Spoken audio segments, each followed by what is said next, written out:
Assalamualaikum warahmatullahi wabarakatuh.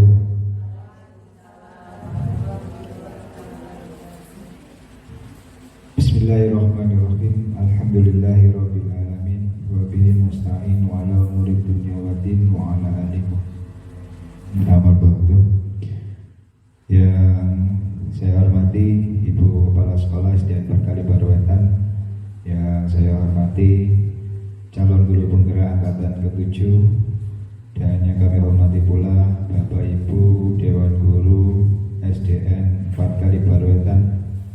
Pertama-tama marilah kita panjatkan puji syukur kehadirat Allah Subhanahu wa taala yang mana pada kesempatan siang hari ini kita dapat berkumpul dalam ruang aula SDN 4 Kali Barwetan ini dalam acara diseminasi aksi nyata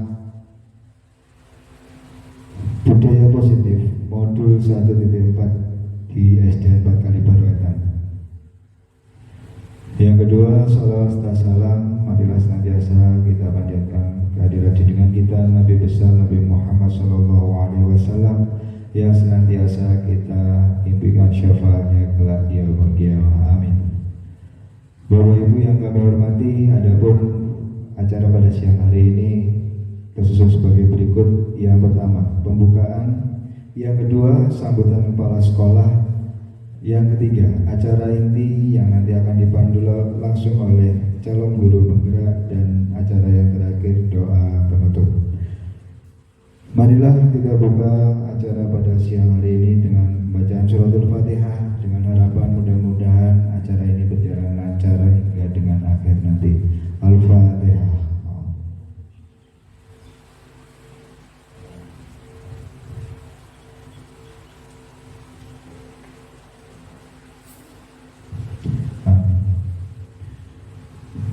Penginjak acara kedua yaitu sambutan akan disampaikan langsung oleh Kepala Sekolah SDN 4 Kali Barwetan. Kepada yang kami hormati Ibu Endang Sri Wahyuni MPD, disilakan.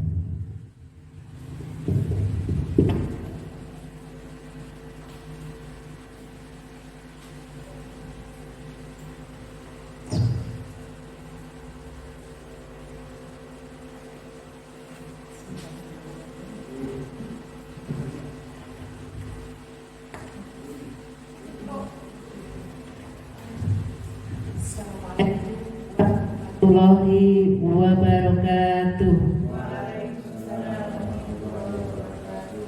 Alhamdulillahirabbil alamin. Assalatu wassalamu ala asrofil anbiya'i wal mursalin wa ala alihi wa sahbihi ajma'in. Amma ba'd. Puji syukur alhamdulillahirabbil alamin. Bapak Ibu yang saya hormati, segenap partner kami, tim guru penggeraknya SWEPAT SD Negeri 4 Kali Barwetan.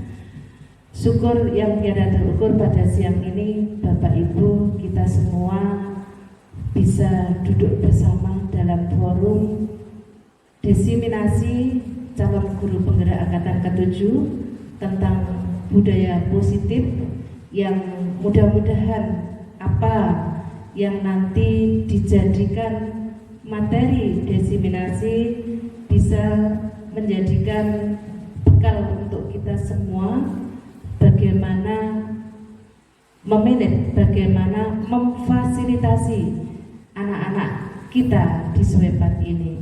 Mudah-mudahan itu semua dalam petunjuk dan dalam keridhaan dari Allah Subhanahu wa taala. Amin ya rabbal alamin. Shalawat dan salam semoga senantiasa tercurah pada Nabi Muhammad SAW, keluarganya, sahabatnya, dan pengikutnya, dan mudah-mudahan kita tergolong pengikut beliau sehingga mendapat syafaat beliau atas izin Allah. Amin. Bapak Ibu yang saya hormati, yang pertama saya ucapkan terima kasih yang sebesar-besarnya untuk bisa mengikhlaskan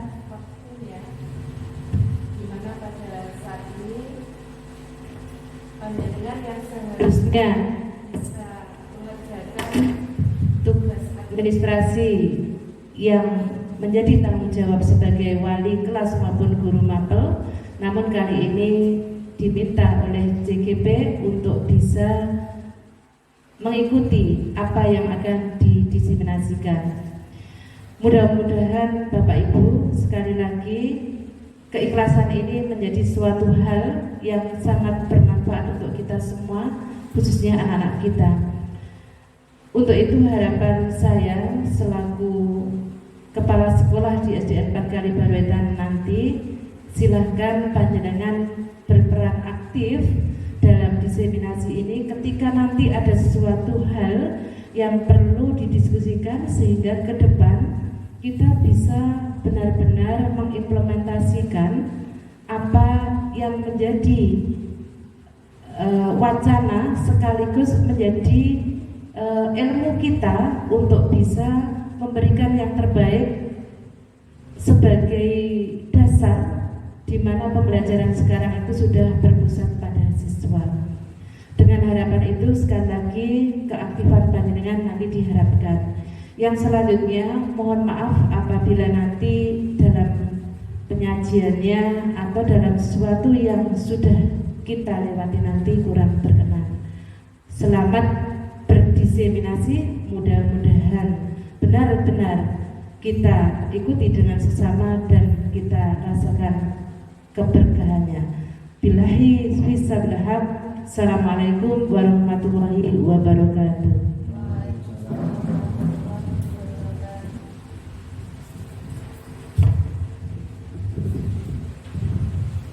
Disampaikan terima kasih. Untuk acara berikutnya yaitu acara inti, yaitu diseminasi aksi nyata budaya positif modul 1.4 yang akan dipandu langsung oleh calon guru penggerak angkatan ke-7 kepada Ibu Endang Sriwahyuni MPD. Dipersilakan.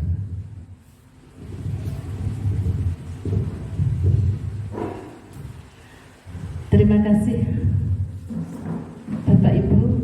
Kesempatan kedua, karena CGP juga berperan sebagai kepala sekolah, sehingga berkesempatan kedua untuk menyampaikan ini. Mohon maaf nih, tetapi terima kasih kesempatan yang kedua. Bapak Ibu, saya selaku calon guru penggerak angkatan ke-7 Endang Sriwahyuni MPD dari CGP Banyuwangi, Jawa Timur, mengawali dengan Assalamualaikum warahmatullahi wabarakatuh. Bapak Ibu, sebelum diseminasi tentang budaya positif, yang perlu kami sampaikan bahwasanya, yang perlu saya sampaikan bahwasanya mengapa hal ini harus saya lakukan selaku calon guru penggerak. Ada beberapa hal yang sudah seharusnya kita semua memahami dan mengetahui, terlebih kita sudah termasuk salah satu dari sekolah yang menerapkan IKM, implementasi kurikulum merdeka. Dan hal ini merupakan salah satu syarat untuk bisa menjadi motornya, menjadi penggeraknya yang ada di lembaga kita ini. Dan alhamdulillah Bapak Ibu, kesempatan ini Allah berikan kepada saya, yang mudah-mudahan nanti teman-teman yang lainnya turut serta di angkatan selanjutnya, dan ini menjadi modal berkembangnya, modal untuk lebih majunya SWEPAN ini, SD Wetan 4. Nah, apa yang melatar belakangi itu semua Bapak Ibu? Di dalam calon guru penggerak ada beberapa kewajiban yang harus disampaikan, beberapa hal yang harus dilakukan secara individual maupun secara kolektif. Nah, hal ini untuk yang secara individual, tugas-tugas dilaksanakan melalui LMS dan tugas-tugas melalui aksi nyata. Nah, diseminasi ini merupakan salah satu dari tugas aksi nyata. Aksi nyata dalam melaksanakan modul 1.4 dalam budaya positif ini pada hakikatnya rancangan yang saya telah rumuskan. Yang pertama melalui parenting, ketika itu tanggal 5 dan 7 ya, kita bersama dengan Paguyuban, bersama komite, kita sudah mengadakan parenting yang kolaborasi dengan konsultan psikologi. Kemudian saya menyampaikan tentang budaya positif. Hal ini bertujuan untuk adanya sinergitas antara apa yang kita laksanakan di sekolah dengan apa yang dilaksanakan oleh orang tua. Sekaligus komite kami libatkan, saya libatkan untuk apa? Beliau adalah wadah bagi wali murid ketika ada sesuatu hal berkenaan dengan bagaimana pola, bagaimana perkembangan, bagaimana anak-anak kita, peserta didik kita itu dalam perilaku, dalam pengembangan pengetahuan yang sudah didapatkan di sekolah diterapkan di rumah. Nah, Bapak Ibu, dalam hal ini untuk rancangan kedua adalah bersama panjenengan semua. Sehingga hari ini saya berharap sesuatu yang nanti kiranya saya menyampaikan konsep tentang budaya positif yang merupakan salah satu bahan yang harus kami aksi nyatakan ini, atensi panjenengan sangat saya harapkan. Jadi budaya positif ini menjadi sesuatu yang nanti insya Allah ke depan menjadi kerangka kita secara umum untuk mengemas bagaimana bisa membawa anak-anak yang mencerminkan profil pelajar Pancasila, arahnya ke sana. Nah, Bapak Ibu, mari kita simak bersama tentang budaya positif itu sendiri. Budaya positif. Nah, monggo. Kalau kita bicara budaya positif, ada dua kata, budaya dan positif. Budaya itu konteksnya apa? Monggo. Mungkin ada yang mau menyumbangkan apa sih budaya itu? Monggo. Oh iya, Bu Dia dulu, Bu Sri, mohon maaf. Menurut saya budaya positif itu yaitu pembiasaan yang bernilai positif. Iya, bagus ya. Budaya langsung budaya positifnya, bukan perkataannya. Merubah budaya itu konteksnya pembiasaan, gitu ya. Budaya positif itu sesuatu yang baik. Baik, monggo Bu Sri Hayatul. Budaya itu artinya adalah hasil dari pemikiran seseorang atau hasil dari budaya manusia. Hasil dari pemikiran manusia yang di situ akan timbul kebiasaan baik atau menjadi kebiasaan baik yang diharapkan dari pemikiran seseorang itu. Terus di situ positif artinya diharapkan dari hasil pemikiran manusia itu akan menimbulkan kebiasaan yang positif kepada semua orang. Iya, terima kasih. Tepuk tangan untuk kita semua. Bu Sri Hayatul berpendapat budaya itu hasil pikir ya, hasil pemikiran manusia. Nah, kemudian positifnya itu sesuatu yang dihasilkan dari pemikiran itu. Positif yang baik juga berarti. Jadi kalau Bu Sri Hayatul maknanya, kalau Bu Dia tadi kesamaan arti dari budaya positif. Keduanya benar Bapak Ibu. Baiklah, budaya positif ini nanti apa sih sebenarnya yang ada di dalamnya?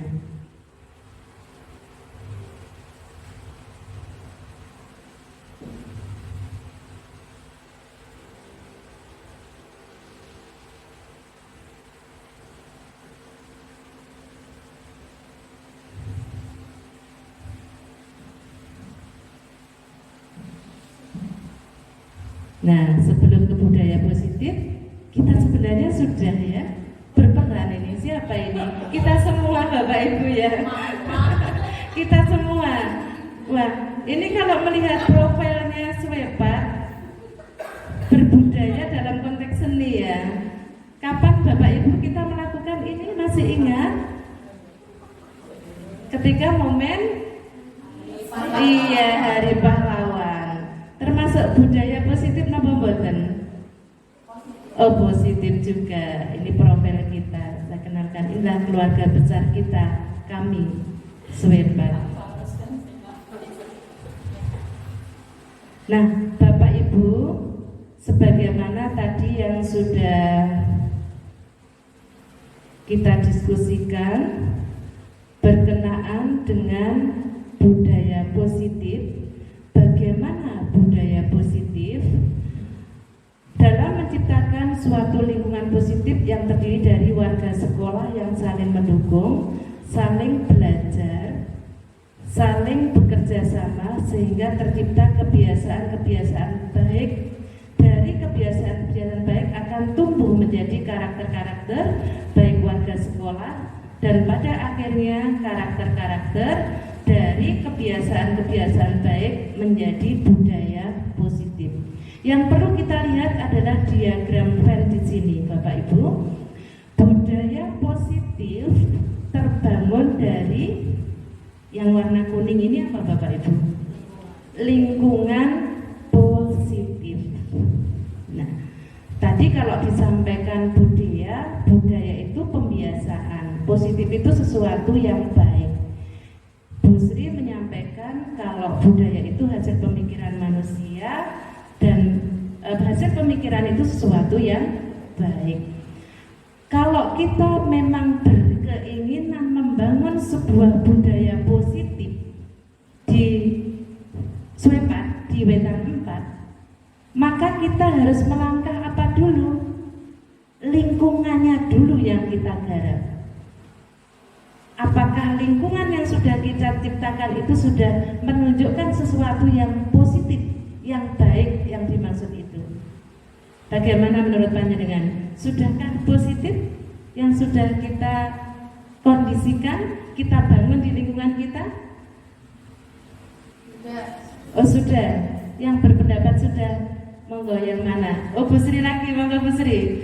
Ini yang paling kelihatan di lingkungan kita bahwa secara fisik didirikan musola. Ini yang nomor 1, membangun akhlak anak-anak dimulai dari pendidikan agama seperti itu. Sampun. Alhamdulillah. Saya tampung dulu, ada lagi Bapak Ibu, monggo. Pagi kan jam 4.5 kan sudah diselenggarakan senam. Jadi itu menyehatkan tubuh. Oh ya, senam pagi mulai Selasa sampai Sabtu. Ada lagi 2, 3. Yang ketiga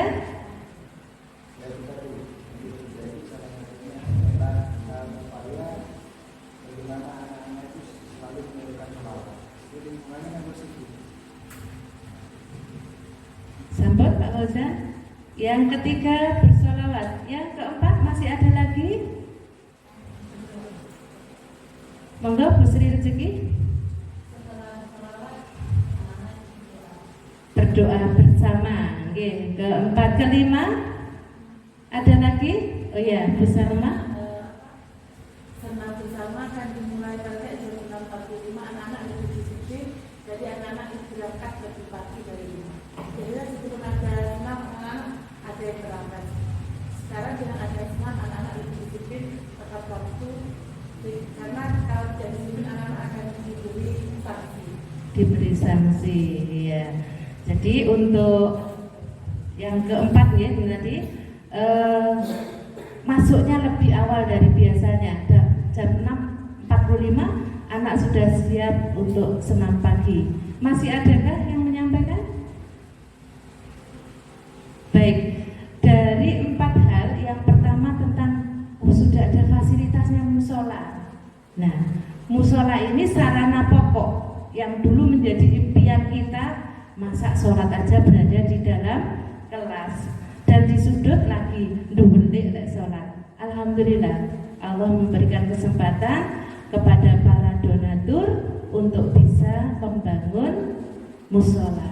Nah, ini bisa dijadikan sarana budaya positif kalau musola itu dimanfaatkan. Di antaranya kita sudah sholat duha, sholat jamaah duhur. Kemudian adanya senam pagi, berarti melatih untuk sehat, bagus. Selanjutnya bersolawat, iya bersolawat. Setelah sholawat dilanjutkan dengan doa bersama dengan tujuan bahwasanya apa yang akan nanti dilakukan anak-anak benar-benar menjadi sesuatu yang bermakna dan mendapatkan petunjuk ridho Allah. Selanjutnya Bu Salma menyampaikan, iya lebih disiplin. Lingkungan kita sudah membawa ke sana. Yang dulu jam 7 baru tet, sekarang jam 6.45 itu anak-anak sudah jam sekian belum dibel sudah berdiri di halaman untuk senam. Nah, lingkungan positif sudah kita berusaha untuk menjadikan lingkungan yang mendukung adanya budaya positif. Nah, lebih spesifik lagi, mengapa anak-anak itu kok pagi tadi Bu Salma sampaikan jam 6.45 langsung menyiapkan diri di halaman. 6.45 kok sudah berada di sekolah. Itu semua diawali dari pemahaman mereka dari mana? Dari rumah apa dari kelas? Dari kelas. Di kelas ada yang namanya keyakinan kelas. Keyakinan kelas sudahkah dibuat di kelas masing-masing? Masih peraturan ya ibu-ibu ya. Nah, ini nanti kita akan belajar apa sih keyakinan kelas itu. Tata tertib kelas sudah punya, sudah kandungan? Sudah. Nah, peraturan kelas itulah nanti yang akan menjadikan akhirnya terumuskan menjadi keyakinan kelas. Nah, yang warna ungu inilah Bapak Ibu peraturan kelas. Mohon maaf kurang kentara ya ketiganya. Nah, peraturan kelas inilah yang akan nanti dirumuskan menjadi keyakinan kelas yang akan selalu diingat anak-anak untuk mematuhi, untuk menaati apa yang harus mereka lakukan, baik itu berkenaan dengan kegiatannya bersama teman, bersama guru, ataupun penghargaan terhadap lingkungan di mana dia berada. Baik Bapak Ibu, untuk selanjutnya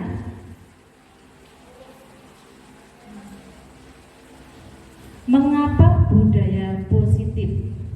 Budaya positif dilakukan di sekolah untuk mengembangkan karakter yang kuat pada anak sesuai dengan profil pelajar Pancasila. Budaya positif yang dibangun di kelas dan atau di sekolah sesuai dengan filosofi pemikiran KHD. Siapa KHD? Ki Hajar Dewantara. Yakni pembelajaran yang berpihak pada murid untuk mencapai visi mewujudkan anak yang berakhlak dan berilmu. Nah, apa pemikiran Ki Hajar Dewantara? Mari kita simak selanjutnya. Nah, pemikiran Ki Hajar Dewantara, silakan kita simak. Mungkin dulu ketika kita kuliah atau kita di SPG mengenal yang konsep tabula rasa. Masih ingat Bapak Ibu? Iya, itu Bu Sri ingat. Bagaimana Bu Sri? Itu manusia itu bahwa lahir seperti kertas putih. Jadi mau dibuat merah, hijau, terserah yang menulis atau di sini mungkin lingkungan orang tua dulu yang itu membentuk karakter anak berikutnya atau sifat-sifat anak. Yang pertama orang tua nih. Yang kedua berarti Lingkungan sekolah guru ya. Ya. Bagus, terima kasih Bu Sri Ayatun. Jadi tabula rasa mungkin yang masih lupa bisa kita mengingat bersama. Anak dianggap kertas kosong, kertas putih ya. Putih berarti kosong, tidak ada apa-apanya. Nah, nanti yang yang mencoretnya. Siapa yang mencoret? Yang pertama dan utama orang tua. Kita orang tua, kedua berarti kita juga mencoret di situ. Sepakatkah dengan teori tabula rasa panjenengan? Betulkah anak-anak kita itu kosong, blong, putih? Betul. Ada yang tidak setuju? Oh, Bu Sri tidak setuju. Yang betul, saya minta alasannya dulu. Yang betul kan dari apa orang tua itu kan kalau diserahkan ke sekolah kan artinya itu kertasnya sudah kosong loh. Terus nanti kalau sekolah dikasih materi ini, jadi kan warnanya dari siswa tersebut. Menurut saya begitu. Oh gitu, menurut Budi ya. Ketika anak dititipkan ke sekolah, dia dalam kondisi kosong, gitu nggih. Yang betul tadi sepertinya 2 orang.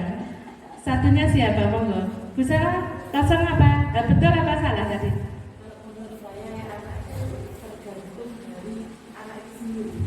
Betul anak itu kosong, tapi meskipun sekolah memberi peraturan, tapi kalau anaknya itu tidak tertib, kalau menurut saya tetap aja tergantung anak itu sendiri. Kalau menurut saya Berarti belum betul, belum salah ya pendapatnya. Masih ngambang salah. Ini Bu Sri tidak sepakat. Bagaimana Bu Sri alasannya? Monggo.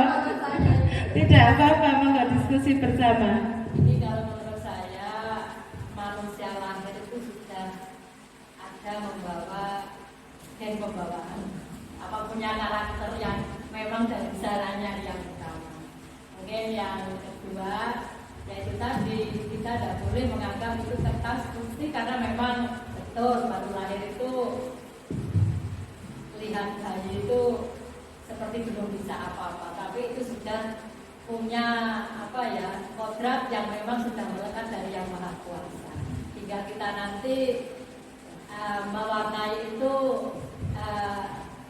kalau bayi mungkin belum bisa, tapi itu mungkin bisa mendidik anak sedikit sesuai dengan perkembangan.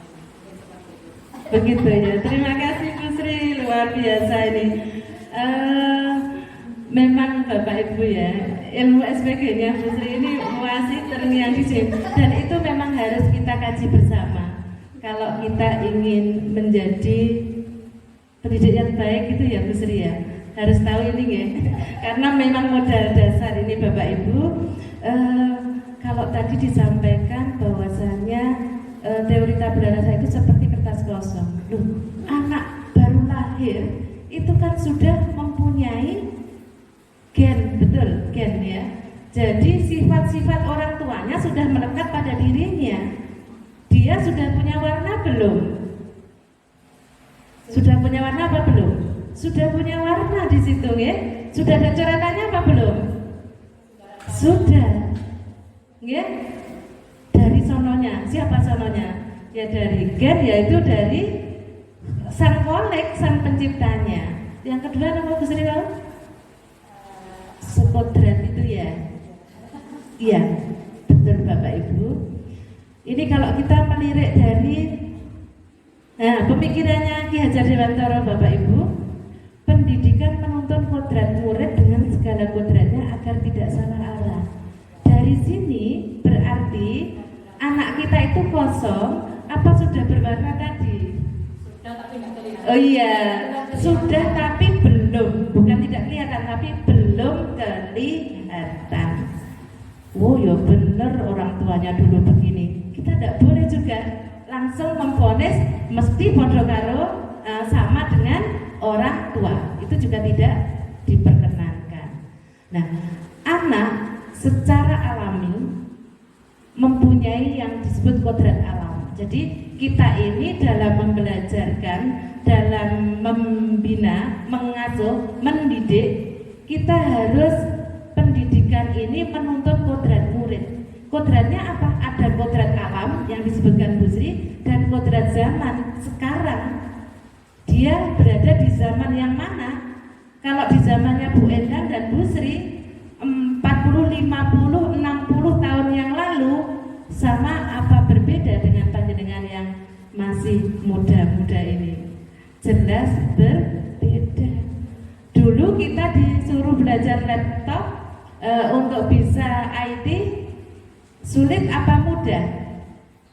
Sulit, karena belum ada tuntutan. Nah sekarang anak yang baru lahir saja sudah minta pakai Android, itu sudah dasarnya laptop. Nah artinya zamannya sudah berbeda. Jadi di dalam pendidikan kita harus mengingat bahwa ada kodrat anak, kodrat alam dan kodrat zaman. Dan ini harus kita layankan pada mereka karena kita adalah fasilitator. Nah, agar apa? Tidak salah arah. Tadi kan belum tampak. Remang-remang ya Bu Sri ya, remang-remang. Oh, ternyata Mbak Bilkis itu sukanya di bela diri. Oh, ternyata Mas Yoga yang kelas 6 ternyata dia di sepak bola. Makanya kalau ada temannya kadang ditendang kata Pak Anto. Itu menunjukkan potensi dia, mereka harus kita arahkan yang benar. Itulah kodrat anak. Dan kita juga tidak bisa memaksakan harus demikian. Kecuali itu peraturan yang sudah tadi, keyakinan kelas yang akan kita kaji bersama. Selanjutnya, pendidikan bagai menyemai padi di sawah. Siapa yang kagungan sawah? Berarti saya nggak punya sawah, ya nggak bisa menerjemahkan Bu Endang. Mari, Bu Sri ini punya sawah luas ini, Bu Sri. Bagaimana kalau menyemai padi, Bu Sri? Ya, sebelum menyemai yang pertama lahannya harus diolah terlebih dahulu. Lahannya harus diolah lebih dahulu, okay? Baru kita memilih bibit yang unggul. Ya, bibit yang unggul, okay? Nah, setelah itu ya kita semai. Yang kalau kita semai perlu perawatan yang jelas. Perawatan, Juga pengairan, okay? ya penyiangan. Penyiangan, okay? Kira-kira kalau mungkin kalau pupuk ya perlu cuma nggak begitu banyak kalau untuk penyemaian. Pupuknya enggak terlalu banyak. Kalau hanya tadi syukur untuk penyemaian saya kira tidak terlalu perlu pupuk, cukup tanah yang subur tadi. Walaupun sedikit tapi tetap perlu pupuk ya Bu Sri, tapi tidak banyak Yang gitu. penting pengairan sama penyemaian apa itu penyemaian apa itu penyiangan dulu. Penyiangan. Menghilangi Dan rumput. rumahnya. Itu untuk penyemaian. Karena kalau padi ini penyemaiannya mungkin umurnya kurang lebih 1 bulan. Itu baru dicabut, baru kita tanam yang sesungguhnya itu. Oke, wah ini dapat ilmu menanam padi. Kebetulan Bu Endang tidak punya sawah. Oke, terima kasih. Ini pengalaman dianalogikan Bapak Ibu. Sangat bermakna bagi kita sebagai pendidik. Kalau dari Ki Hajar Dewantara menyampaikan pendidikan bagai menyemai padi di sawah, mari kita analogikan yang disampaikan Bu Sri Hayatul. Sebelum padi disemai, lahannya harus diolah dulu. Mengolahnya pakai apa Bapak Ibu? Cangkul, bajak, tanahnya biar gembur, okay? Nah, disiapkan dulu. Kemudian setelah diolah, pilih bibit yang unggul. Wah, ini bibit yang unggul di mana ini kalau dianalogikan dengan yang kita lakukan? Mungkin kalau di kelas 1 itu bisa seleksi umur itu ya Bu ya. Mungkin seperti itu, seperti peraturan yang sudah berlaku. Kalau mungkin keluar dari peraturan itu ya itu tadi risikonya kalau di kelas mungkin pembelajaran anak itu kurang maksimal. Iya. Mengapa kurang maksimal? Karena Kurang umur, kurang matang perkembangannya, psikologi perkembangannya kurang matang. Nah, bibit unggul bisa kita dapatkan, kita temukan ketika ada calon peserta didik yang masuk itu, kita seleksi dengan berbincang. Kita biasanya melakukan itu ya. Bagaimana? Sudah pernah berhitung? Sudah. Oh berarti anak ini sudah punya kemampuan komunikasi dan seterusnya. Kemudian disemai, setelah disemai perawatan dan penyiangan. Nah, perawatan bermacam-macam. Kalau penyiangan mengambil gulmanya, rumput-rumputnya dicabut. Mengapa rumput-rumput itu dicabut? Bu Diana mungkin punya pendapat. Mengapa rumput-rumput sebagai gulma? Gulma itu rumput liar yang mengganggu, nggih, rumput pengganggu. Mengapa harus dicabut Ibu Diana? Biar tidak mengganggu. Kalau terjadi mengganggu, apa yang terjadi? Tidak tumbuh subur. Nah, kalau dianalogikan dengan kita mendidik anak, siapa rumput-rumput yang jadi gulma itu? Monggo.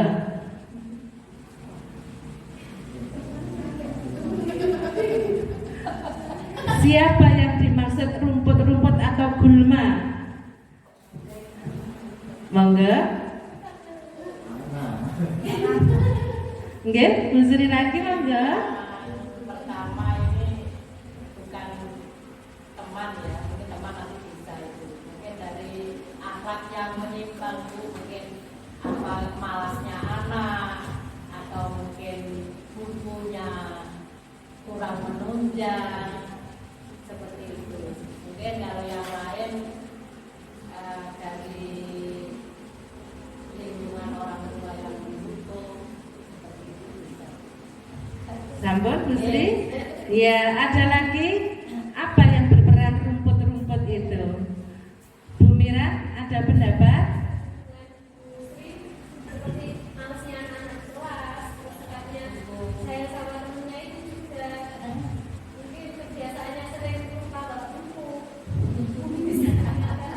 Kebiasaan negatif. Ya, kalau Bu Sri tadi akhlak, implementasinya disampaikan Bu Mira tadi, nggih. Yang jahil, suka menggoda teman, malas, nggih. Kemudian fasilitasnya ada apa tidak? Mengajar nggak ada bukunya. Anak-anak suruh membaca, yang dibaca apa Bapak Ibu?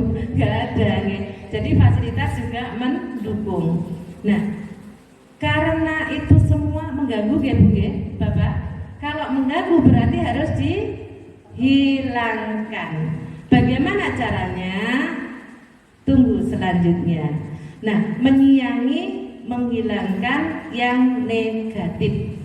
Kemudian ada lagi pemupukan. Tadi kalau memang lahannya bagus, kemudian pengairan, ya, pengairan dan pemupukan. Pengairannya bagus, pupuknya nggak usah banyak-banyak. Teruji ya sudah Bu Sri itu ya. Apakah pengairan dan pemupukan itu harus seimbang apa tidak gitu, ya?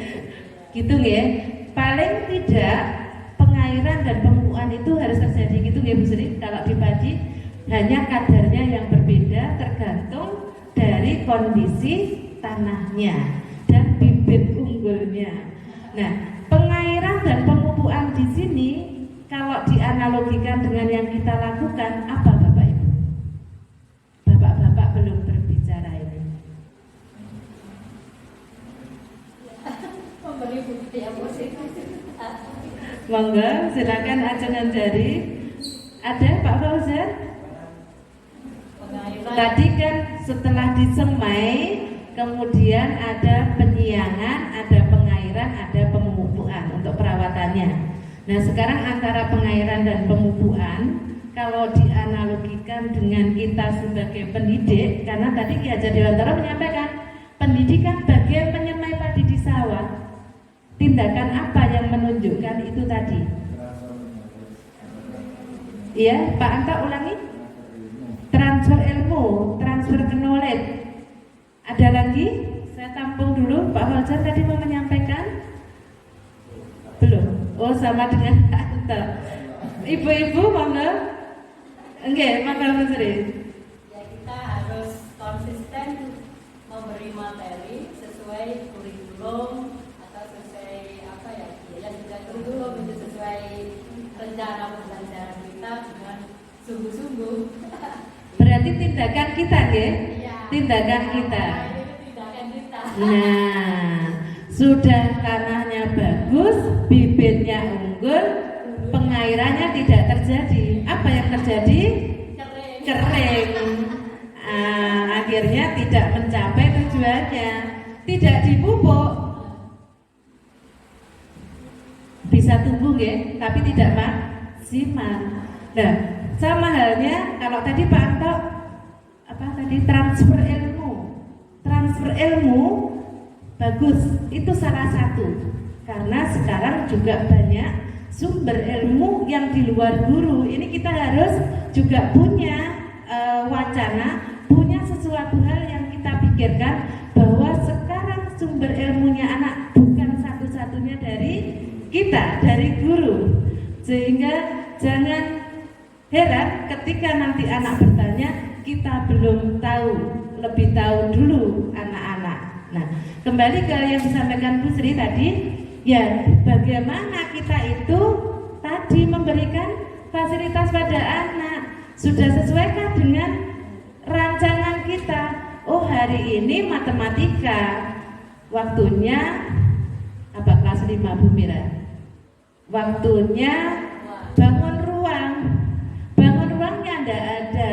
Anak-anak lihat kubus, pernah lihat? Pernah. Yang mana? Disuruh berangan-angan. Kira-kira bagaimana anak? Tergambarkan enggak di benak mereka? Oh, kubus dan balok itu sama paling.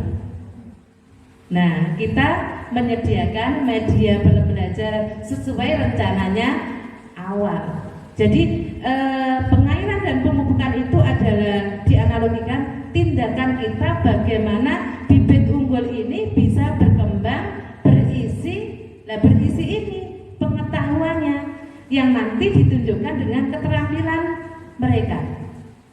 Profil pelajar Pancasila, tadi kan demikian. Profil pelajar Pancasila itu yang bagaimana? Punya 6 dimensi, diantaranya apa saja?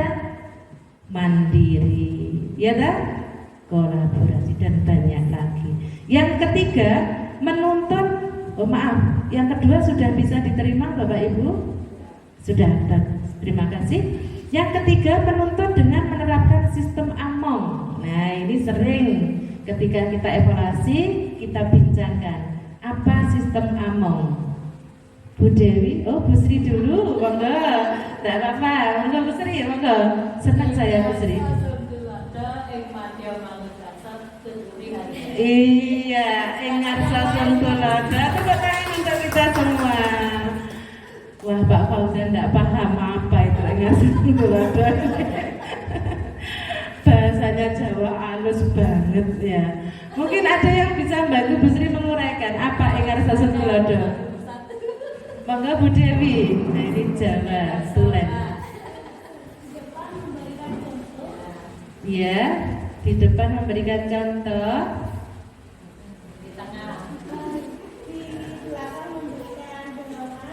Langsung ke belakang ya, di belakang beri dorongan. Yang di tengah, di tengah memberikan. Oh ya, di belakang memberikan dorongan. Ingarso sumpulodo ing matio mangkarso tutwuri handayani. Contoh masing-masing. Kalau ingarso sumpulodo, contoh yang sudah pernah kita lakukan, panjenengan lakukan bersama anak-anak. Nopo? Boleh dengan anak-anak, boleh dengan kita semua.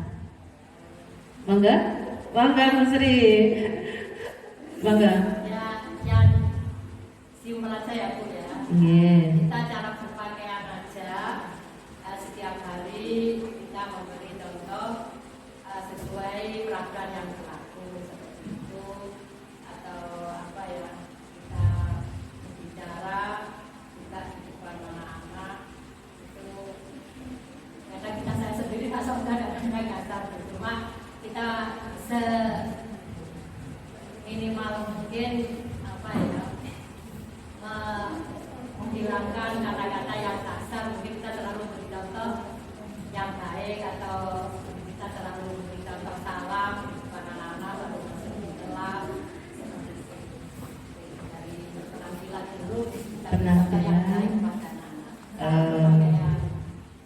Sesuai dengan peraturan seragam, pakai apa? Kalau kita kalau berseragam, mungkin sekarang dan semuanya pakai seragam yang kadang bisa rapi, cuma kita memberi contoh yang rapi, tidak rapi maksudnya sebab itu ya yang tidak buka banyak semuanya sendiri gitu. Bagus, terima kasih Bu Sri. Saya tampung dulu yang Engar Sasung Tulodo. Tadi ada yang mau berpendapat? Baik, Bu Sri dulu nggih. Ya, Engar Sasung Tulodo di depan memberi contoh, diawali dari cara berpakaian. Sudah cantik-cantik dan ganteng-ganteng. Iya, betul. Karena banyak yang berhijab di antara anak-anak, kita harus comel bahasanya gitu nggih. Kita sudah memberikan contoh yang terbaik, yang serapi mungkin. Kemudian ada anak-anak kadang selesai olahraga hanya di wet gitu nggih. Maka kita saatnya mengulurkan tangan kita. Nah, Bu Guru sudah memberi contoh. Yuk sama-sama yang rapi. Kemudian dari ucap Bapak Ibu, ini yang kadang kita lepas kontrol. Nggih napa mboten? Nggih. Nah, mari kita sama-sama untuk ingat menjadi Engar Sasung Tulodo. Memang berat rasanya ketika kita menyampaikan tapi kita sendiri tidak kontrol diri sendiri, ini yang berat. Kemudian cara perilaku ini juga menentukan. Kalau di dalam bahasa salam PPK, ya itu yang mana? Integritas, hatinya, pikirannya, ucapannya, dan tindakannya itu sama, yang baik. Ing madya mangun karso, di tengah memberikan semangat. Sudah pernah melakukan? Sudah, yang mana ya? Banyak ya. Jadi menyemangati anak-anak ketika anak-anak itu sudah menunjukkan kemampuannya, sudah berani menyampaikan pendapatnya, kita beri semangat. Ayo. Nah, kata Bu Diana, diberi apa Bu Diana? Tepuk tangan, ini menunjukkan motivasi juga. Bagus, ayo lanjutkan. Tutpuri Handayani di belakang memberikan dorongan. Kalian mampu. Ayo, beri contoh teman-temannya. Dia menjadi, kalau bahasa kita tutor sebaya, itu merupakan wujud dari Tutpuri Handayani. Yang keempat, budi pekerti yang ditunjukkan dengan karakter hasil olah rasa, karsa, dan karya. Olah rasa itu dari hati mereka, olah karsa dari ide-ide mereka, olah karya keterampilannya. Itu semua kalau terangkai menjadi sebuah karakter.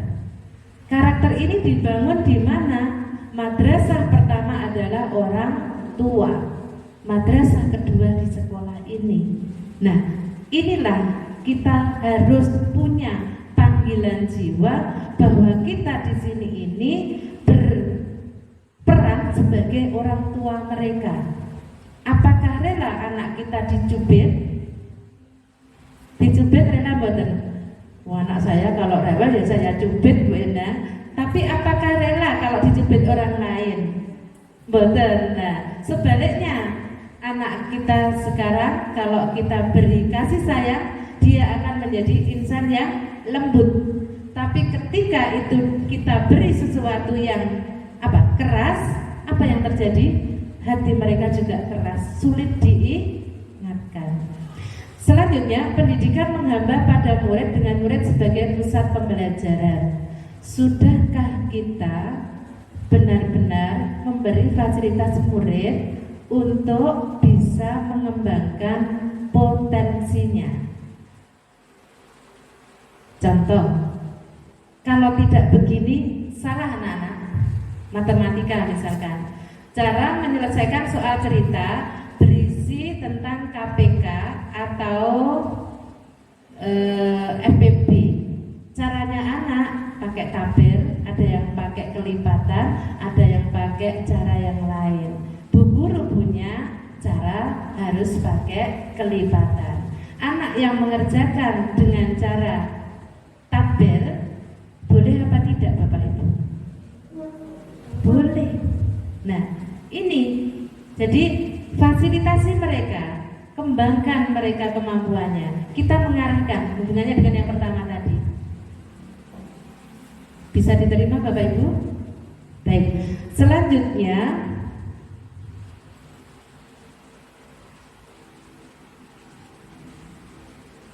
disiplin positif. Maaf.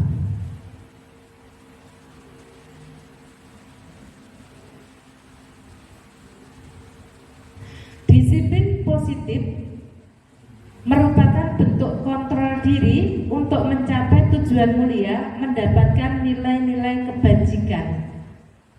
Sampun paham nilai kebajikan itu apa? Nilai kebajikan itu sama dengan kebaikan. Nah, nilai-nilai kebaikan apa yang sudah kita miliki? Tadi Bu Salma menyampaikan sekarang anak-anak jam 6.45 iya disiplin. Ini disiplin positif ya mesti disiplin. Tapi banyak nilai. Selain disiplin apa nilai positif yang lain? Apa maaf kebajikan? Religius, bagus, religius. Apalagi? Santun, berakhlak mulia, banyak. Itu semua kalau di kurikulum 13 sebagai KI 1 dan KI 2. Kalau di IKM kelas 1 dan 4 pada dimensi P3 profil pelajar Pancasila. Itu semua nilai kebajikan. Guru harus memahami tentang motivasi perilaku manusia. Ada unsur intrinsik, ada ekstrinsik. Kemudian 5 kontrol guru juga harus dipahami. Keyakinan kelas dan segitiga restitusi.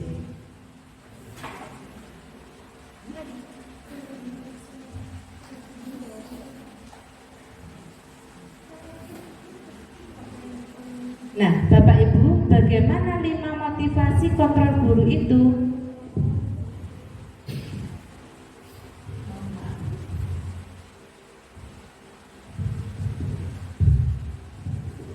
Motivasi kontrol ada 2, motivasi intrinsik dan ekstrinsik. Intrinsik menuju tujuan mulia, sedangkan motivasi ekstrinsik itu relatif. Di kotak hijau saya sampaikan, Anda tidak bisa mengontrol orang lain, hanya Anda yang bisa mengontrol diri Anda sendiri. Ini intrinsik apa ekstrinsik? Kalau di kotak hijau ini intrinsik, munculnya dari dalam dirinya untuk tujuan yang mulia. Lanjut.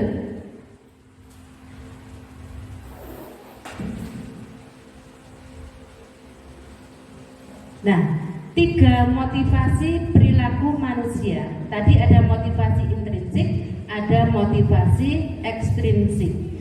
Yang pertama untuk menghindari hukuman. Itu sudah motivasi yang ada pada setiap manusia.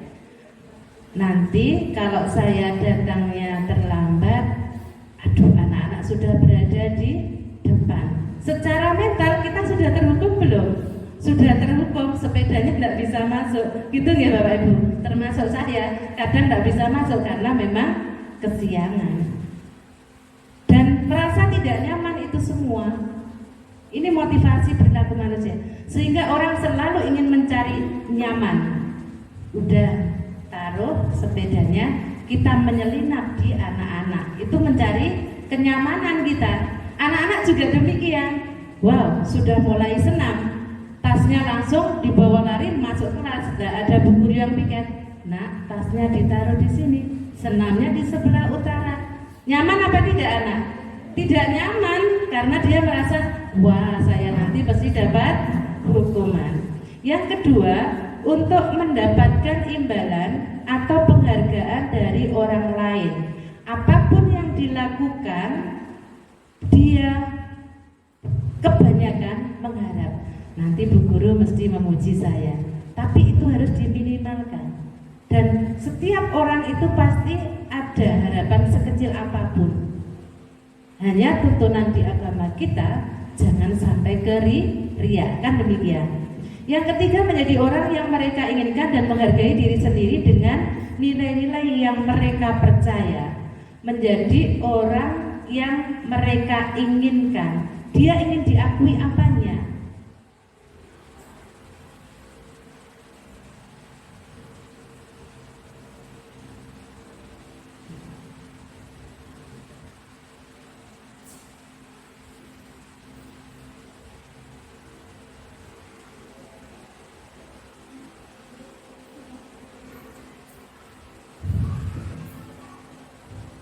Nah, Bapak Ibu, mohon maaf, yang 3 motivasi perilaku manusia ini benar-benar kita perhatikan. Setiap anak kita seperti ini. Nggih? Nah, selanjutnya penerapan disiplin positif dengan 5 posisi kontrol guru. Ada yang sebagai penghukum, yang kedua pembuat rasa bersalah, yang ketiga sebagai teman, yang keempat pemantau, yang kelima manajer. Posisi 1 dan 2 akan membuat anak down, patah semangat, putus asa. 1 dan 2. Tadi Bu Salma menyampaikan tentang disiplin terlambat, kan gitu ya. Ketika anak terlambat, kita langsung udah nak paling depan. Ini hukuman apa bukan? Hukuman. Tapi dia jera hanya itu saja. Kita sebagai penghukum. Kemudian kita sebagai pembuat rasa bersalah. Misalkan, siapa bisa beri contoh nih? Nah, Bu Dea bersama saya ketika menangani 2 anak yang kemarin Bu Dea, iya, naik sepeda motor waktu ekstrakurikuler. Nah, kemudian kita lepas kontrol. Gara-gara kamu sampai jam sekian, Bu Guru tidak bisa pulang, harus menuntaskan masalahmu. Kira-kira pikiran anak kita bersalah apa tidak? Merasa bersalah dia. Karena saya, Bu Endang dan Bu Dia tidak bisa pulang, putranya nggak bisa berjumpa secepat yang diharapkan. Dia merasa bersalah. Kalau anak ini peka, dia selalu merasa bersalah pada Bu Endang dan Bu Dia. Dan ini membebani anak apa tidak? Membebani. Perkembangan psikologinya gimana? Psikisnya, dia akan terhantui dengan itu semua. Positif apa negatif hal ini? Banyak positifnya apa negatifnya? Banyak negatifnya tentunya. Nah, kemudian teman, yuk kita salat duha bersama, yuk kita bersolawat bersama. Ini sebagai teman, sehingga mereka pikirannya terbuka. Sebagai pemantau itu kan monitor nih, memonitor. Kemudian yang kelima sebagai manajer. Dalam kegiatan sehari-hari kadang kita sebagai teman atau pemantau. Harapan posisi yang paling baik adalah sebagai manajer. Bagaimana manajer itu? Monggo Bu Sri, kalau ada kepentingan saya izinkan. Izin, buatan menapa. Terima kasih Bu Sri. Izin. Monggo. Posisi manajer, anak menyadari apa yang dia lakukan, anak menjadi pribadi yang mandiri, merdeka, dan bertanggung jawab. Menurut KHD, merdeka itu artinya tidak hanya terlepas dari perintah, akan tetapi juga cakap buat memerintah diri sendiri. Oh, saya menyuruh ini, tapi saya juga harus seperti yang saya perintahkan, seperti itu. Monggo yang sudah pernah dilakukan dari Pak Anto. Posisi manajer sudah pernahkah melakukan ini Pak Anto?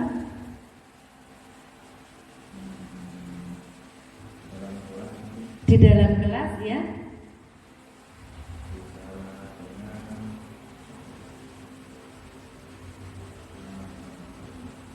Saya beri waktu lebih banyak. Mungkin ada yang sudah menemukan contoh yang sudah pernah dilakukan. Hubungkan dengan posisi manajer. Jadi posisi manajer ini membawa anak menyadari kesalahannya. Apa yang dia lakukan? Anak menjadi pribadi yang mandiri. Oh, saya harus demikian. Belum tergambarkan ya? Baik, kalau belum tergambarkan, saya lanjutkan. Posisi manajer, ketepatan posisi karena posisi manajer berbuat sesuatu bersama murid, mempersilakan murid mempertanggungjawabkan perilakunya, dan mendukung murid agar dapat menemukan solusi atas permasalahan sendiri. Hal ini dilakukan untuk memenuhi kebutuhan hidupnya, kebutuhan dasarnya. Ada 5 kebutuhan dasar manusia. Apa saja? Kebutuhan bertahan hidup. Saya harus tetap eksis di wetan 4. Saya harus tetap belajar di wetan 4. Saya harus bisa bersama teman-teman untuk menjadi lebih baik. Itu udah tekad mereka ketika akan belajar di wetan 4. Kebutuhan mendapatkan kasih sayang dan rasa diterima. Kalau di kelas itu kita tidak mencerminkan kasih sayang, apa yang terjadi? Anak-anak bisa menerima kita apa tidak? Tidak bisa, karena memang kebutuhan dasar mereka disayang. Yang ketiga, kebebasan. Dia minta kebebasan, tapi kebebasan yang bertanggung jawab tentunya. Kemudian dia juga ingin kesenangan. Saya harus senang juga.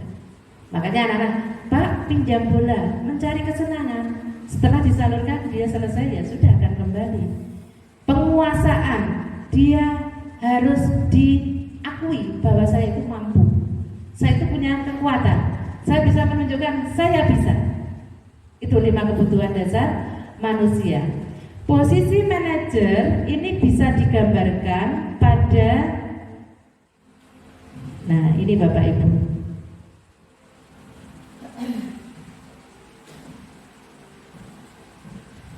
Dalam menerapkan segitiga restitusi. Nah, apa sih? Nah, ini Bapak Ibu.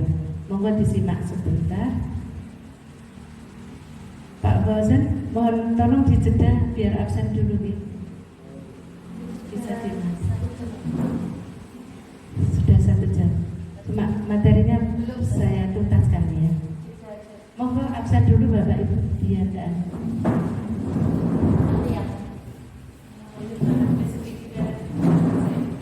Matikan. Iya. Jeda. Iya ada jeda.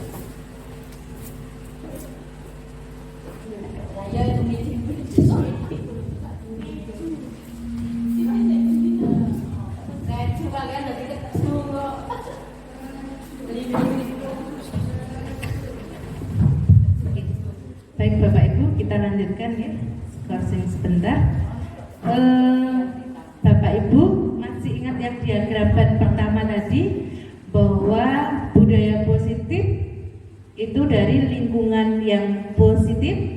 Dari lingkungan yang positif, kemudian di situ ada keyakinan kelas. Nah, ini keyakinan kelas yang dimaksud Bapak Ibu.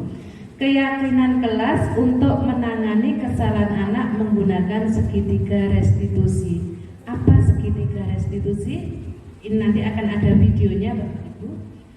Restitusi proses menciptakan kondisi bagi murid untuk memperbaiki kesalahan mereka sehingga mereka bisa kembali pada kelompok mereka dengan karakter yang lebih kuat. Tahapnya ada 3: menstabilkan identitas, memvalidasi tindakan yang salah, menanyakan keyakinan kelas. Nah, keyakinan kelas itu tadi sudah kesepakatan, peraturan yang sudah disepakati seluruh anggota kelas untuk diingat-ingat. Oh, harus santun, oh harus disiplin, dan seterusnya. Nah, bagaimana praktek segitiga restitusi?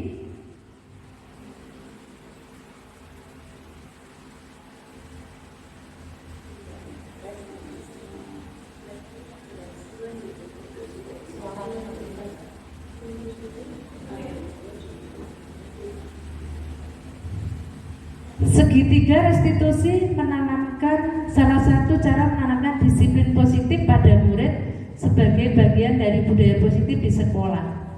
Membimbing murid berdisiplin positif agar menjadi murid merdeka. Guru menganalisis dengan sikap reflektif dan kritis penerapan disiplin positif di lingkungannya.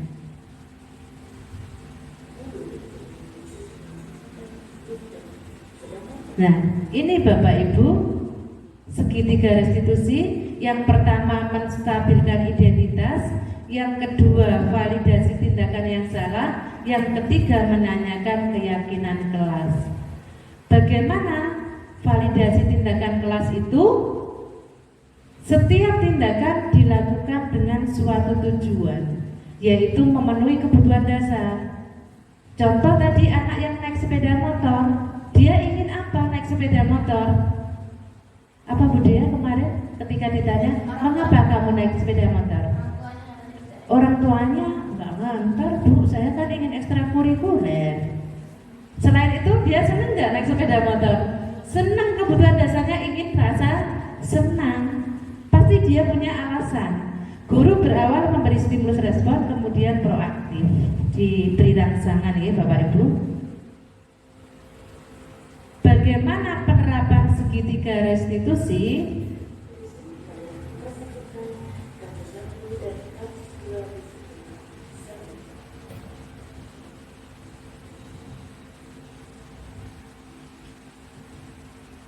Kasus 1 ini saya merepro setelah pelajaran olahraga, anak-anak bermain lari-lari. Beberapa anak bermain di luar kelas, Adis dan kawan-kawan berlarian di dalam kelas. Tessa mengetahuinya dan matur kepada bu guru kelas yang sedang di ruang BK.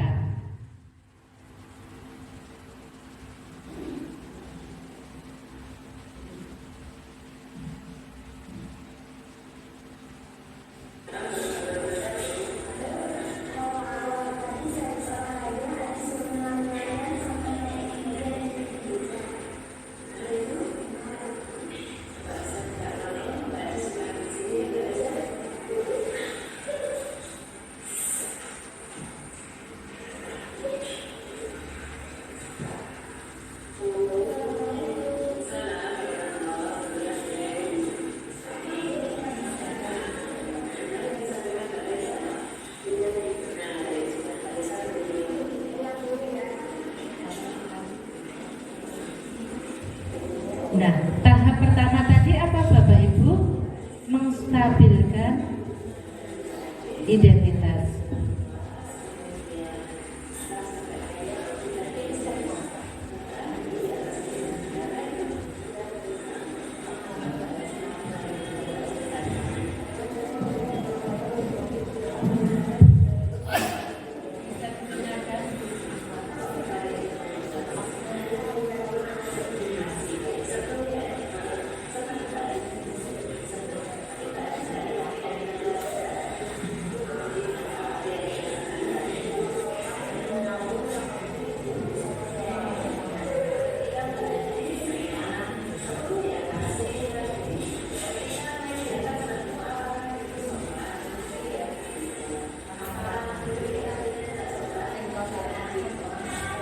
Pada saat tahap tadi Adis ditanya, mengapa kok lari-lari di atas meja? Seru Bu. Dia ingin cari kesenangan tidak? Ingin cari kesenangan. Itu kebutuhan dasar mereka. Nah, punya alasan dia karena ingin. Nah, kemudian disampaikan bahwasanya setiap orang itu berbuat salah. Itu tahap kedua. Apa tadi? Tahap kedua menstabilkan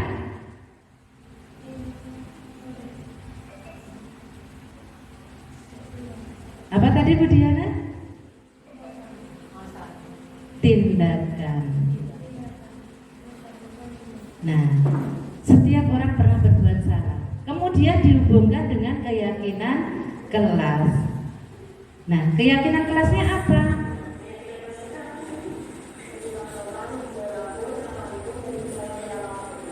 Nah, dia tahu yang dilakukan itu sangat berbeda dengan keyakinan kelasnya. Salah hadisnya.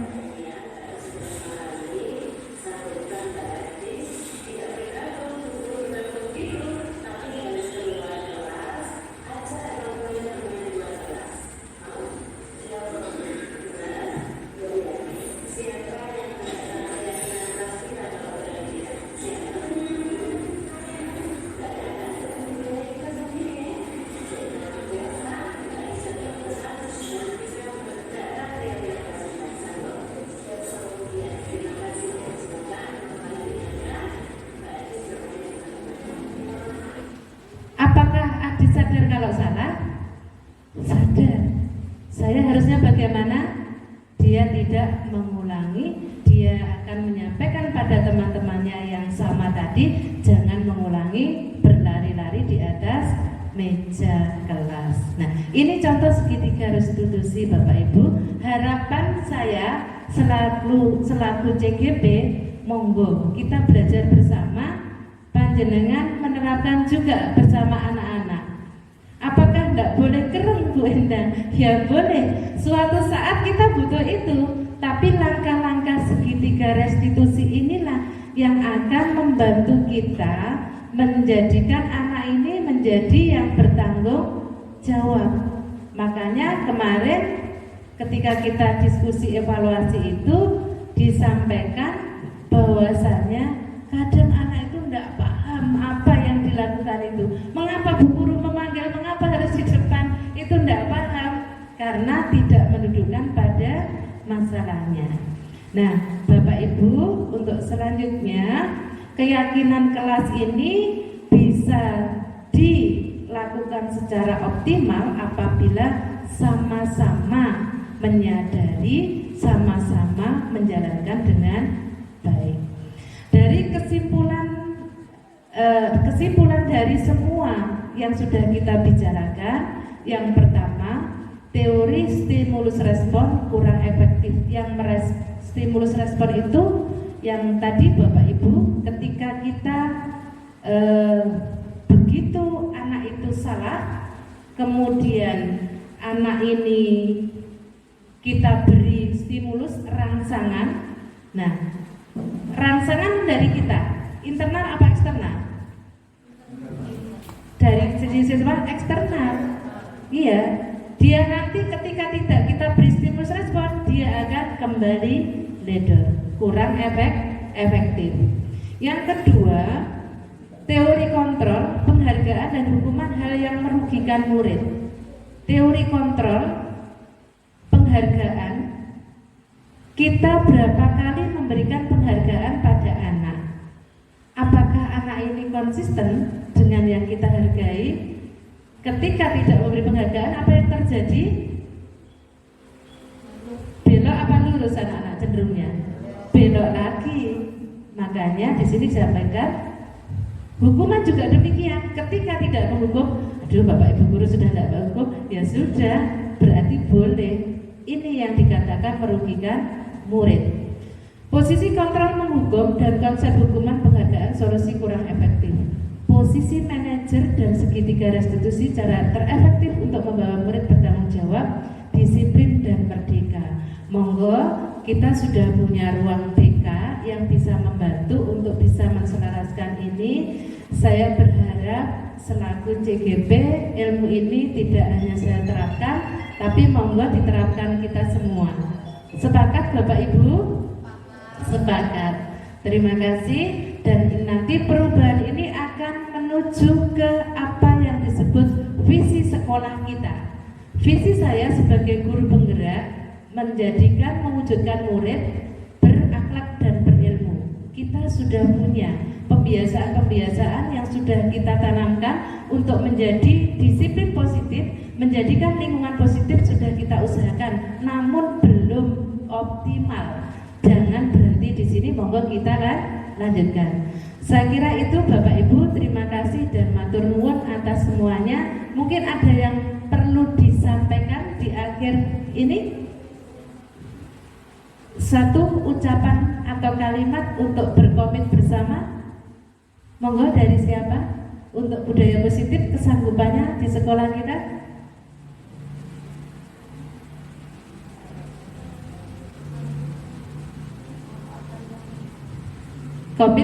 Komitmen bersama? Sepakat? Komitmen? Monggo Bu Sri mengawali. Mari kita komitmen bersama untuk menanamkan budaya positif dari sekarang dan seterusnya. Oh iya. Siap Bapak Ibu? Oh siap. Ulangi Bu Sri yang keras Bu Sri. Mari kita berkomitmen untuk menanamkan budaya positif dari sekarang dan selanjutnya. Selanjutnya, tepuk tangan untuk kita semua. Terima kasih, mohon maaf atas semuanya. Billahi wabil haq. Assalamualaikum warahmatullahi wabarakatuh.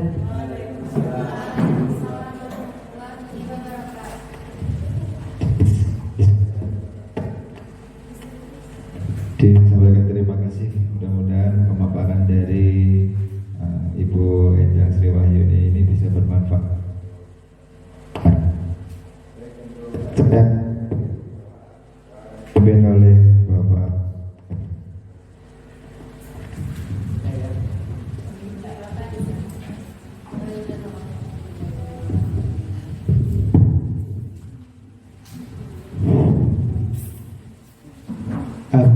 Bismillahirrahmanirrahim. Alhamdulillahirabbil alamin.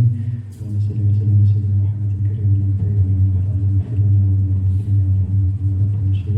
wa Allahumma inna na'udzubika min nifaq al-dhilli yakhsha al-a'mali min al-fawri wa 'an al-asma' bi rabbil mustafa bi maqasidina wa filana wa yasmika ya Allah ya Allah subhanahu rabbana atina fid dunya hasanatan wa fil akhirati hasanatan wa qina adzabannar. Jazakallahu khairan Muhammad sallallahu alaihi wasallam.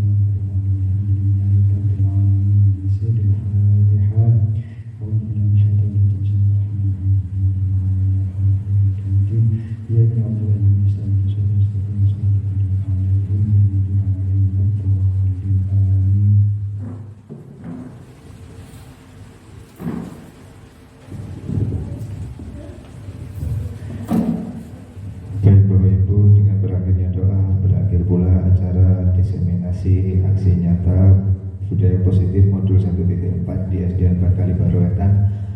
Saya selaku membawa acara, mohon maaf bila mana dan tutur kata dan tingkah laku saya